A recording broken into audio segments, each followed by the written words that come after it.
The question today is it legal to take off into this? It's pretty low clouds, kind of foggy. I would say visibility is just over a quarter of a mile. And that's the question. Can we take off into this kind of weather? This is a visibility one. We're going to look at two accidents. One is that takeoff into fog and low clouds, and the other one is landing at night. Both bonanzas, unfortunately, but stick with us on Flywire.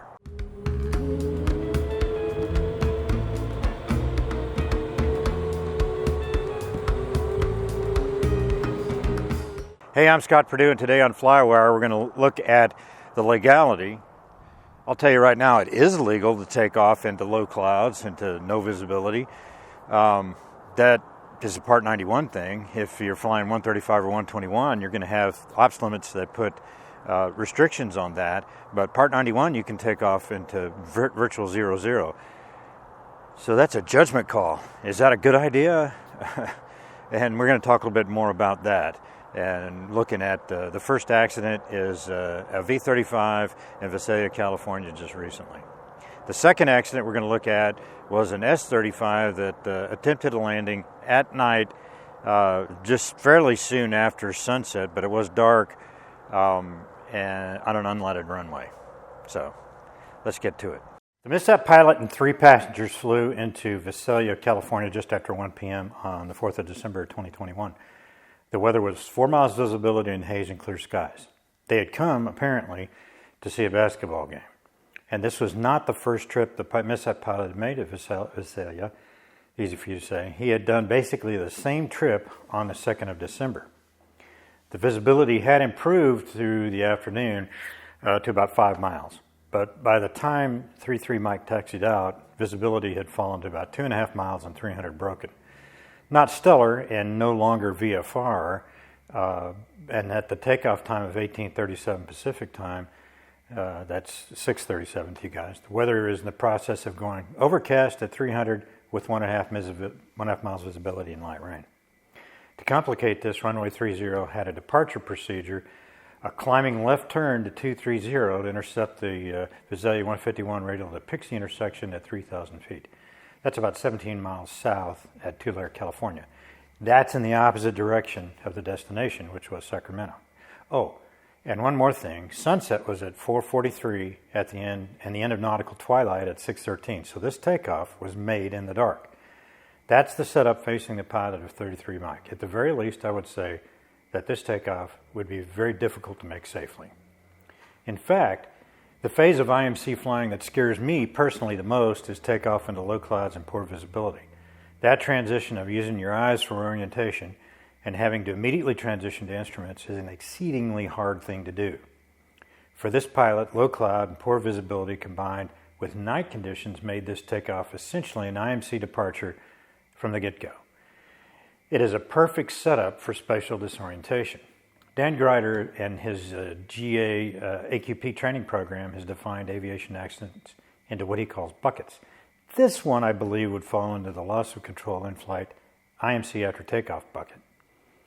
It's not clear to me at this point that the pilot actually filed an IFR flight plan. The weather early had been VFR, and albeit marginal, it was still VFR. Visalia is a non-towered airport, so no one is recording the radio. And the NTSB preliminary report is not out yet, so I don't know if he was. What is clear is that liftoff happened about 15 seconds after being in the takeoff roll. At 37 seconds at 200 AGL, the airplane began its left turn, presumably for the obstacle departure procedure. And it reached its maximum altitude of 350 feet at 14 seconds later, hitting 242 degrees. From what ADSB data we do have, it appears that the airplane must have entered into a left spiral about 3 seconds later. The left turn continued, airspeed began to build dramatically, and in 5 seconds, the heading had traversed 32 degrees, and the airplane had descended 75 feet, gaining over 20 knots. That's pretty quick. This is the last ADSB hit before ground impact.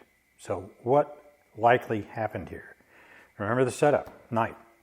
Nighttime takeoff into low clouds, low visibility, and an obstacle departure procedure requiring a big 70-degree turn to the left pretty much right after takeoff.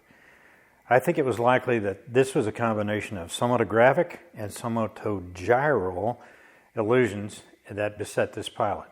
Both of these go hand in hand with the inappropriate use of outside references. The first one, somatographic illusions, is caused by linear acceleration. That's the acceleration for takeoff. And when you do that, you accelerate, you get a sense of pitch up that is directly related to how fast you're accelerating. Your brain tells you that you're pitching up, and you react by lowering the nose to counteract that perceived excess pitch. A somatogyral illusion occurs when you begin a turn. Your brain can interpret that roll as less than required, leading you to instinctively increase roll rate to counter that perception. I got to get this turn going. The insidious nature of these illusions lead directly to a high-speed spiral, and that was what was exhibited in the crash of the V-35-33 Mike. In fact, it sounds a whole lot like the crash of the helicopter flying Kobe Bryant just not too long ago. So given that we understand the likely cause of this accident, how do we make sure it doesn't happen to us? Well, the first thing you have to do is be hyper-aware of conditions of flight around you and the dangers lurking behind them. What is your proficiency and your currency to successfully execute a 0-0 takeoff in IMC? The second thing you have to do is be completely prepared prior to applying power. You have everything set up. Navigation, radios, GPS, the autopilot, everything. Immediately after the takeoff roll, transition to instruments and don't get off them. Get into your little happy place and fly instruments like you're out dependent on it because, well, it does. Be ready for the illusions and fight them with tenacity. On the other hand, maybe the first thing to do is postpone this flight to begin with. For me, at least, it doesn't meet the saving the world criteria. This isn't a mission that is absolutely necessary. Pray for the families of these folks. The other accident I want to look at today is an S-35 Bonanza that crashed south of Billings, Montana on 26 September 2021. This tragedy involved a family of three. The son was flying their relatively new S-35 Bonanza from a family event in Houston back to Billings, Montana. The crash occurred at the Billings Flying Service runway, which is about 6 miles south of the Billings-Logan Airport, which has an ILS. 63 Mike Tango is that Billings Flying Service, has a private 4,700-foot runway just south of the Yellowstone River. I could find no approaches or lights on this runway. The accident occurred at 7:22 and sunset was 7:04. Twilight ended at 7:33. So the weather was good, no clouds, light winds, and great visibility, but it was dark or getting darker, and after the long flight from Houston, they were arriving at very close to the end of dusk. I'm sure there might have been some pressure to visually get the airplane on the ground rather than diverting to Billings-Logan. Witnesses described the approach as slightly high and fast. Then it floated down the runway before touchdown. They also reported that the airplane landed hard. One of them said it looked like a left wing stalled and then it hit hard on the left tire. That observation was borne out by the tire marks left on the runway, the left main hitting first, followed by the right main as it landed at an angle across the runway. Like it's not lined with the runway, it's going to head right off. And at about 1,100 feet down the runway, the airplane did depart the runway surface to the left. Witnesses said power was added and the airplane accelerated through the field in a nose-high attitude, and it appeared to duck waddle, staggering, and then the left wing drug the ground about halfway through the go-around attempt. At that point, it was done. The airplane impacted the trees and a post-crash fire ensued. The impact site was about 450 feet north of the runway and just shy of 2,000 feet from the runway threshold. Ground scars in the field could be traced for the left wing tip as well as the main landing gear.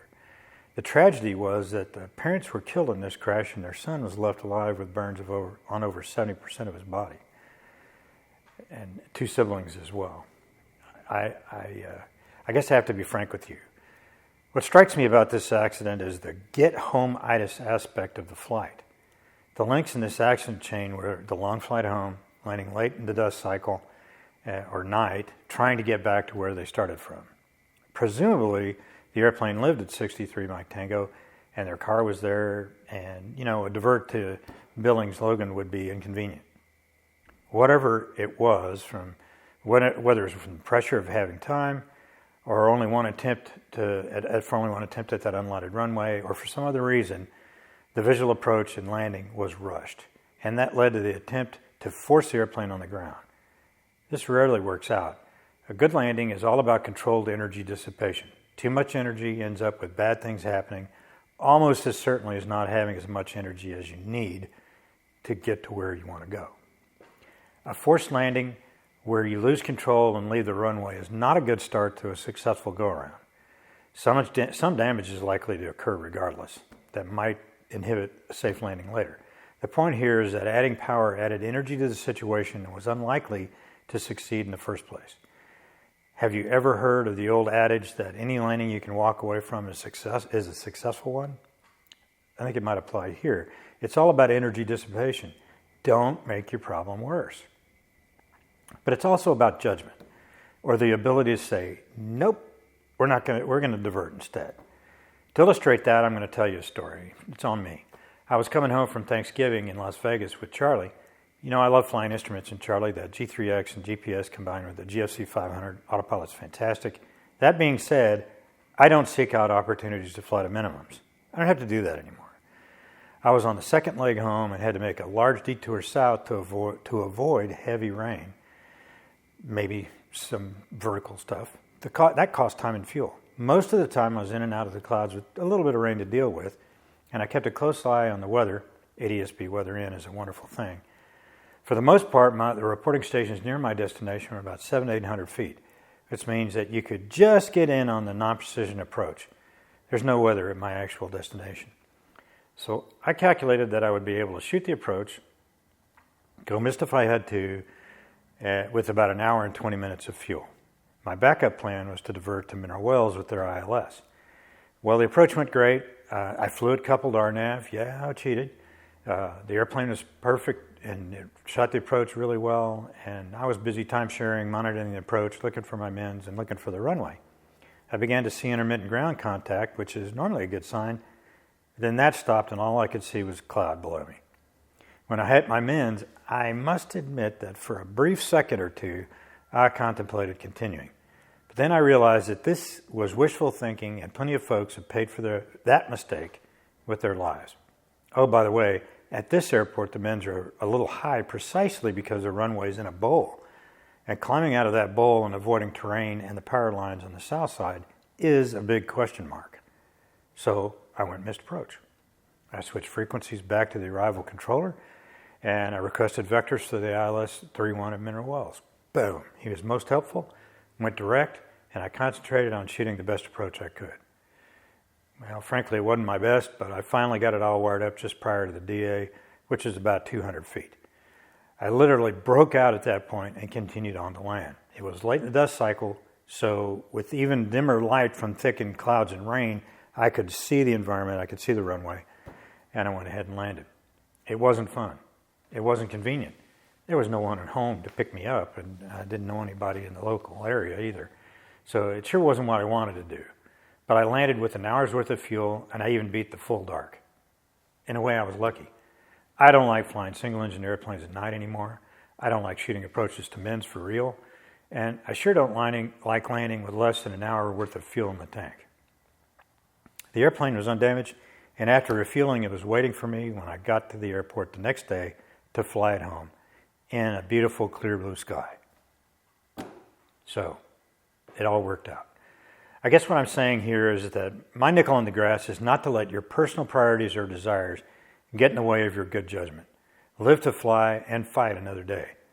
It is part of the adventure. It's not all about convenience. And don't underestimate the power of the dark side. My prayers are with those who paid the price in these tragedies. But for those of us who remain, there were a lot of good lessons learned here in this video. I hope you liked the video, and if you did, hit like and subscribe. It looks like a bit like this here. And I'd also like to thank my Patreon supporters. I appreciate your help. It'd make it harder to do these videos without you. If you'd like to support the channel, I'll leave a link below for the Flywire Patreon page. Thanks for watching, and I'll see you next time on Flywire.